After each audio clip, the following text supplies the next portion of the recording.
大家好，我是主持人陈燕纯，欢迎收听，欢迎收看财讯的听了才知道。今天聊的题目非常有趣，是全球比特币还会再涨吗？我们专访了全球持有比特币最多的公司哦。想知道听众跟观众朋友们，请记得听到跟看到最后。今天来宾是财讯创作刊的主编洪林香，欢迎林香。听众朋友大家好，主持人好。对，先来谈一下最近比特币市场又夯了起来哈。记得上次我们在谈资产配置那一集，真的是受到蛮多观众的支持，反应非常热烈。里面就有人留言说，为什么没有谈比特币？好的，我们现在就来谈比特币了。是，先讲一下最近比特币的行情怎么样？财讯周年庆开跑喽！从5月9号到8月31号，只要订购周年庆活动1年期以上的读者，就可以抽限量版一卡通哦。现在订购享有全年最优惠的价格，快来跟我们一起追踪财经趋势，掌握投资脉动吧！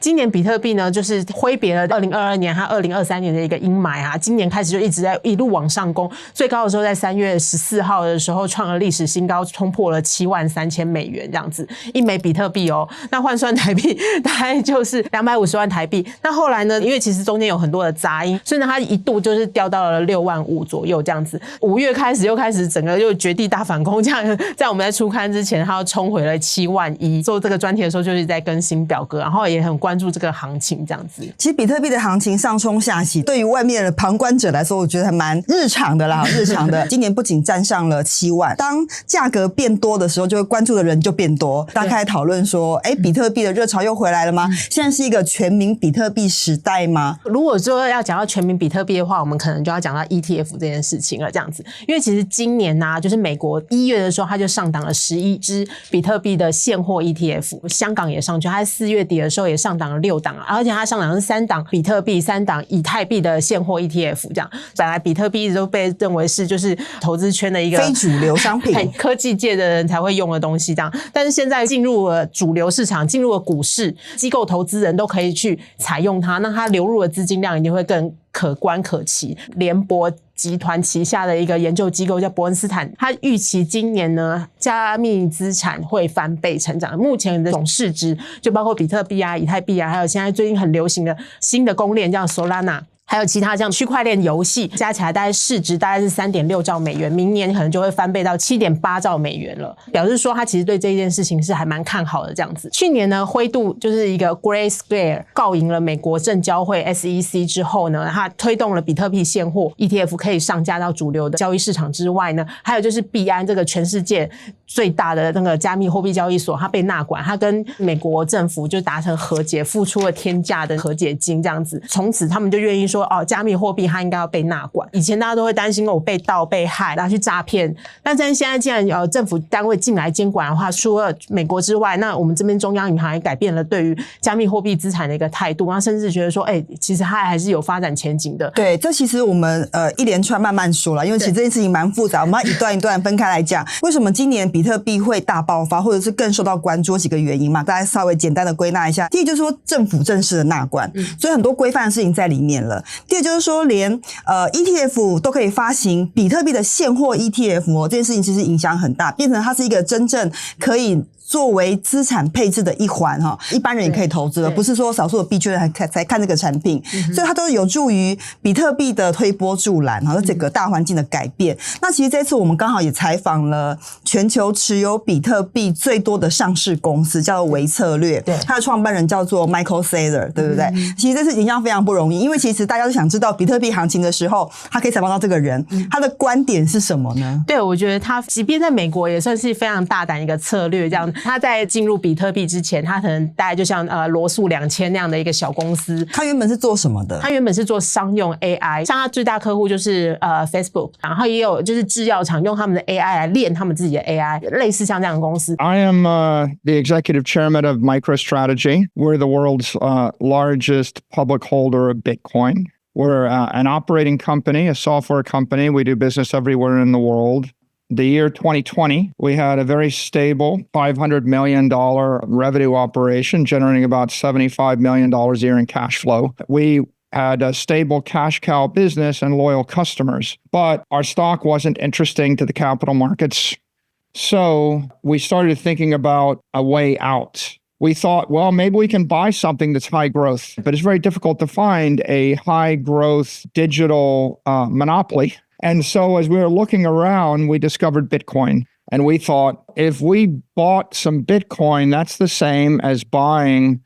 a high growth digital monopoly, and maybe we can transform our business. 所以他们就决定要投入比特币，然后他一开始就是先举债3亿美元买比特币，然后后来他越买越多了，市值就因为这样就翻了4番。这也是因为刚好比特币的价格往上走嘛。对，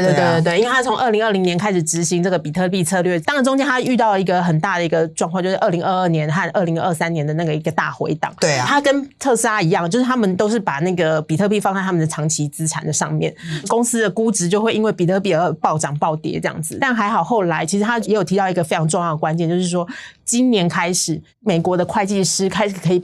用公允价值去把那个比特币以无形资产的方式认列在他们的公司账上。这又是公司政府监管的一环了啦。对，所以他就可以开始就是既然有公允价值，他就可以把它放在长期资产这样子，他的那个资产负债表就不会波动的那么大。但是呢，大家看到因为他是持有比特币最多的公司嘛，所以他们会去买他的股票来放空或是借机参与比特币的涨势，所以他的股票呢就波动又增加了。对，我补充一下，这家公司到底持有比特币多少哈？我想大家有个概念，它是持有174000多枚，然后它约当的这个价值大概是115.98亿美元。但我想回头问林香说，他持有这个比特币协助公司转型，然后被市场看到，但他当时为什么选择比特币这样的产品呢？他是看到比特币什么样的特色吗？大部分的人如果说他账上有现金，他们通常如果没有其他的资本支出，他就会把它发放股息返还给股东，要不然的话就是要执行库藏股，像苹果一样常常在做，他们现金很多，他们就会执行库藏股，然后来推升自己的股价。另外呢就是买美国公债，但是呢问题是现在美国公债它超发，他把这个钱跟其他人一样，就是拿去买美国公债，他可能会遇到一个通膨的问题这样子。考虑到最后，他就觉得说还是比特币好了。如果是上市公司的话，他们就是被美国证交会规定说不能够持有太多的那个有价证券。 Especially public companies is the rules around operating companies prohibit you from investing more than 40% of your treasury in securities. It turns out that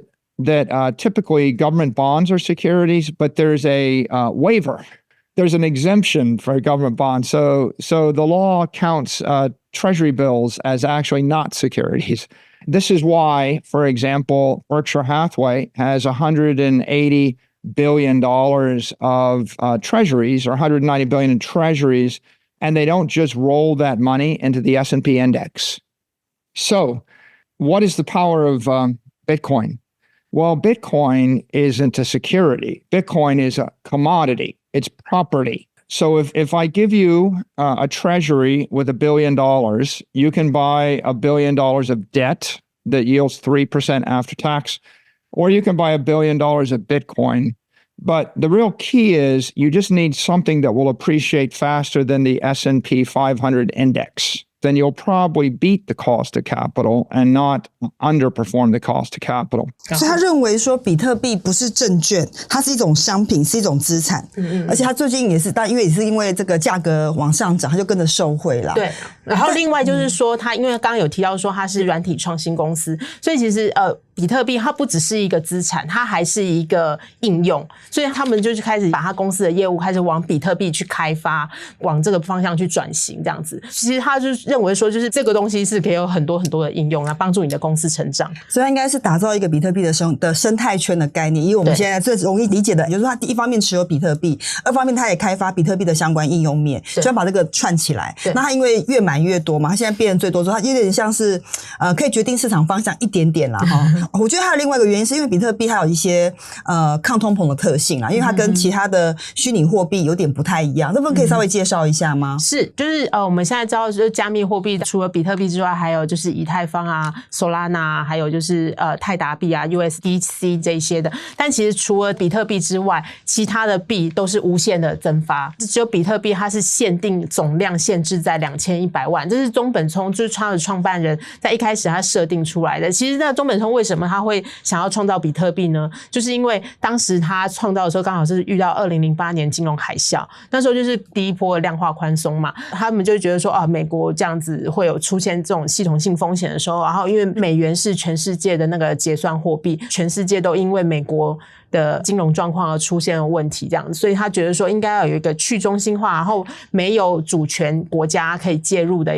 一种货币来代替美元这个系统这样子，所以他们就创造了一个比特币，而且它限定总量，它就不可能会有超发的状况，这样它利用程式来做这样的设定，这样后来中本聪他就据说是过世了啦，然后呢，这个比特币它就变成公共财，就真的就不像就是其他的货币，像以太坊，它还有一个以太币的基金会 USDT。它有一家公司是 Tether 会在背后掌握，但比特币没有，所以它就是完全的就是散布在全世界的网络节点上面，然后现在目前已经开发出了1900多万颗，然后差不多还有就是几百万颗还没有，大家会慢慢开这样子。他就觉得说这样的用全世界的算力、全世界的节点去保护这样的一个资产，作为资产配置还有分散风险的话，其实比特币是一个最好的、最安全的一个资产。他甚至也建议台湾啦，因为我们当然也会问他，因为台湾其实蛮多人对于币圈也都蛮关注的，然后还有就是台湾也在考虑说要怎么样在世界强权之下站稳自己的地位。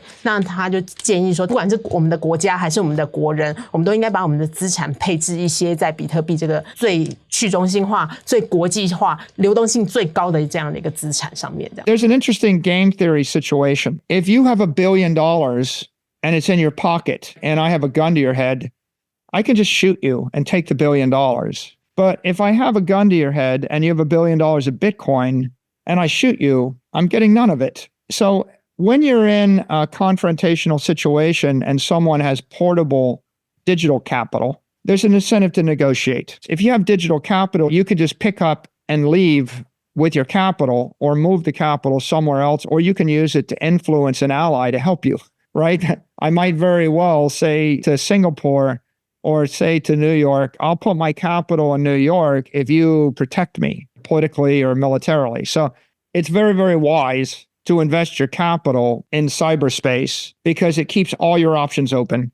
这是他给台湾的建议，跟当然因为他自己在做比特币啦，然后当然会给大家这样建议，大家可以自行参酌。对，但是其实微策略它这个持有比特币的总量啊，还有这到 0.83， 其实将近这个 1%， 其实也是蛮多的哦。对，所以他会持续买进吗？因为他是长期持有，而且他持有之后他才可以做开发。因为在接受这个 CNBC 啊，或是 CNN 这样的一个就是美国媒体访问的时候，他有提到说他永远会持续的买进比特币，不管比特币是高是低，所以他就会一直买这样子。所以他算是很忠诚的信徒，他认为比特币是大有可为这样子。对，所以我觉得我们可以持续观察。但我觉得这一次的专访蛮好的，就是他给我们看一下说到底这个持有比特币它的盘算跟想法是什么哈，可以供给投资人做参考。回过头来讲，虽然说他建议我们台湾或者是我们台湾的投资人都应该要持有比特币，但其实政府的态度还是蛮关键的嘛。就像刚刚讲说，其实美国政府开放了这个现货的比特币的 ETF， 所以还会带动整个市场的蓬勃发展。那台湾政府的态度是什么呢？我们对虚拟资产或者是虚拟货币的这个步骤跟进程又是什么？其实虽然我们民间的力量非常的蓬勃这样子，在金管会登记交易所大概有20几家，但是其实我们台湾在政府这一方面对于加密货币或者是虚拟资产这一方面的那个认知，其实都是非常的保守、非常的审慎。尤其像我们的央行在它的季度的报告里面，每一季都会讲直白，就是把比特币抓出来骂，这样子就是风险很高啊，大家不要提醒大家投资总是有风险。对，然后就说它不适合啊，它不是货币啊，大家千万不要把它搞混啊。但是这一季就3月这一季的报告，它有一个转向，蛮明显的一个转向，就是说它就是肯定了比特币它的那个技术。就是区块链的技术，对，区块链的技术是很有可能，而且他也提到，就是说区块链所发的就是 RWA 所谓的 Real World Asset 真实世界资产相关的这些应用，其实也是有很多发展空间，就包括了所谓的美元稳定币，还有就是未来可能会发的就是艺术品证券化代币。譬如说大家都会讲蒙娜丽莎这么珍贵的一个名画，然后如果有一天他拿出来拍卖，但是没有人能够一个人拥有一整幅的蒙娜丽莎，但是他又很想要拥有一个，你就可以把它拆成几亿分之一的蒙娜丽莎，透过 token 就是所谓的代币化，对，然后把它放到区块链上面，你就可以进行跨国交易了。所以然后到时候就是市场又会更活络这样子，这是有很多想象空间啊。然后难得就是在今年我们的央行竟然也认可了这件事情，1月那一期比特币 ETF 发了时候，我们那时候也有录过一次节目，那时候我们还跟大家说，台湾投资人可以透过付委托的方式去买美股挂牌的现货 ETF， 结果不到2个礼拜，这个交易就被金管会要求下架。对，一直到现在啊，就刚好就是520之后，那彭金龙就是我们新任的金管会主委，他就松口表示说，应该确定会开放这个方向了。当然，就是未来可能还会有其他的相关的一些应用，譬如说就是台湾的投信可不可以也发，然后或者是不是投信的话，它要取得什么样的牌照才能发呢？那就会有很多相关的应用和讨论啦。对，所以我们就是还蛮期待，就是这个部分在台湾能够继续的推广。了解，这次我觉得林香除了我们访了就是全世界持有比特币最多的上市公司之外，另外我们也访了台湾的公司了哈。才远东银行这家公司我觉得蛮有趣，因为其实一般在讲金控的时候不会提到远东银，但没想到它是台湾这个虚拟银行对接最大的银行哦。对，就是很妙，就是说其实蛮多金控像是中信或是国泰，他们都会参加区块链的应用的相关，因为其实在国外或者是国际上蛮多都是用区块链在做，就是企业和企业之间的结算交易，还有供应链金融这一些，但他们对于币就是比较负面观感，他们就不太喜欢碰，担心风险。对，然后而且就是可能会怕涉入一些反洗钱的这些事情，很多负面的印象啦。对，那只有远东银行啊，他们在开发自己的数位金融业务的时候，就是除了做一些网络银行，做一些那个补贴行销之外，他们也开始觉得说，其实他们应该及早加入这个数位资产这个行列。那虽然台湾就是目前法规不管是你要买啊，或者是什么的，其实都会限制还蛮多，因为就是要身份认证啊，什么都要做得很足这样之外，交易所他们想做这样的业务，而且他们也愿意合规的话，银行就应该提供他们那样的服务。台湾目前就合法的交易所背后最大的金流和结算都是由远东银行来提供。那另外还有一家就是凯基啦，那凯基就是相对比较没有那么大，但是远东银行就是至少6家，就是我们大家常知道 MyCoin 啊，或是币托啊，还有就是XREX 这几家比较大的就是交易所，其实背后金流都是由远东银行这边来做信托，然后来做结算，然后来做出入金的这样的一个服务，这样子。这样也蛮好的，就是说其实金融业的多元化以后是必然的趋势，到底是不是比特币不一定，但可能是其他的币别嘛，就是资产的数位化或虚拟化，看起来是一个不可逆的趋势。所以远东银行应该算提前练兵啊，先了解这个市场。对，所以他们的人是怎么样理解这个市场的呢？我觉得他们就真金白银下去玩。他们就是说，他们其实6年前开始接触这个业务，除了他们就是服务的客户之外，他们也会就是去币安啊，或者是一些海外的一些交易所去了解说他们的金流怎么走，他们怎么保管。那如果说会发生暴雷事件，发生那种挪用客户资产的交易所，那它的那个保管和入金的程序又会是怎么样？哦，所以他先去了解状况，作为预防。对对对，然后最后他就得出说，如果是你要来当我的客户，交易所要来找我们银行来服务的话，你就一定要只碰资讯流，金流由合规的，而且被精简过好几次的，必须要对主管机关负责任的银行来负责就好了，你就其他地方都不要碰这样子。但为了这样，他也要投入很多的心力和资源在做他的系统升级啊、精简啊，或者是反洗钱系统啊，都要符合主管机关的要求，不然的话，他们其实也很容易就会被罚，就是禁止在做这样的业务。了解，这也是我们比较少知道，远东银行原来有做这一块业务。对，另外一家公司也是蛮有趣，就是 XREX 啦哈。这家公司我们大概比较理解，因为我们之前其实财讯也报道过，他在做跨境金融这一块啦。对，那现在成效怎么样？对，他们还蛮高兴的，就是说他们拿到了在新加坡的大型支付机构的牌照，而且一次拿到了6张业务的执照。这样，一般来说，他其实本来就在做跨境业务了。这样，我是台商，然后我跟印度买东西，那过去的话，如果我走传统金流的话，就是要请厂商那边要先开个信用状，再利用这个信用状再去付款，然后还要把美元换成卢比啊，然后这样各种这样打过去，一层一层对，可能要1个礼拜之后才能收到货款。卢比是一个对美元波动很大的一个币款，所以说如果你这个中间要一拖，其实有蛮多的那个就是汇差啊、损失啊都会出现这样子，所以他们就是用区块链就可以即时交易、即时撮合。如果说你公司是利用这种方式来做那个跨境汇兑的话，反而还可以就是倒赚，就是你不用旷日费时的时间去等待你的款项到达对方那边，然后你还可以赚到一个那个手续费这样子。有几家就是科技制造有在就是东南亚或是一些就是新兴国家有布局的一些公司呢，其实他们对于这方面的需求是很大的，所以他 XREX 才会去申请新加坡的执照。这样的话，他就可以就近服务我们台商或是一些其他公司跨境汇兑上面的的一些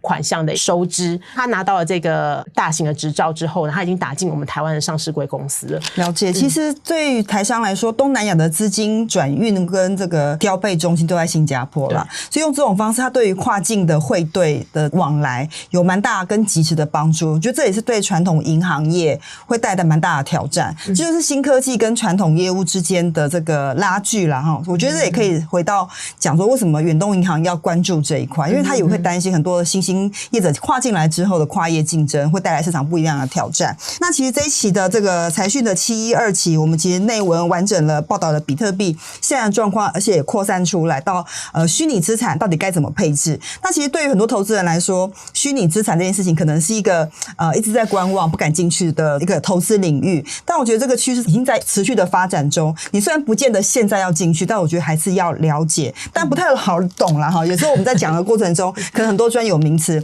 所以我觉得也蛮值得这个观众跟听众来翻阅一下杂志，其实里面的说明蛮清楚的哈。还有什么东西是你觉得要给投资人的建议吗？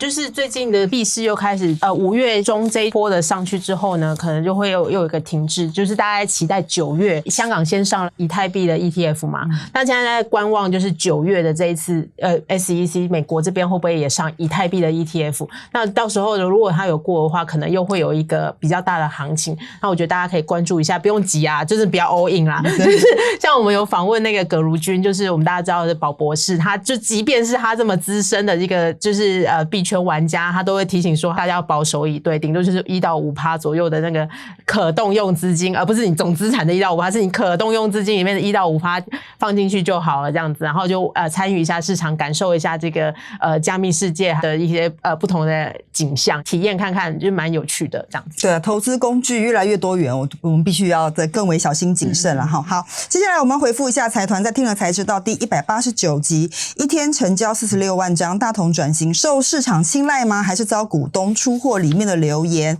那我们请林香帮我们念一下好了。好，这边是财团的 U 打成，他说大同和三洋还有台钢好像真的树立被市场派拿取经营权，真的不是坏事。对，我觉得现在就是股权多数的人说话了哈，所以其实就身为股东就是要希望公司赚钱，对，所以如果你没办法为股东创造利益，股东都会很失望，就会把票投给别人或者怎么样哈，所以这个是一个蛮大的考验。就是所谓国外蛮流行的就是股东维权主义或者是股东行动主义，他们就是真金白银拿钱出来，我让公司好有什么不好？我觉得这样也是蛮好的。这样对，投资人就是要公司好了，应该这样讲。好，来再继续。好，另外一位是财团的郭满足，他抖内我们70块，谢谢干爹干妈。对对。好，那个另外就是财团廖明群，他说内容相当丰富，受益良多，感谢。请问要怎么样加入会员呢？加入财讯会员，成为财团。那个我们有一支专属的影片留在这里，好不好？请点选这里可以吗？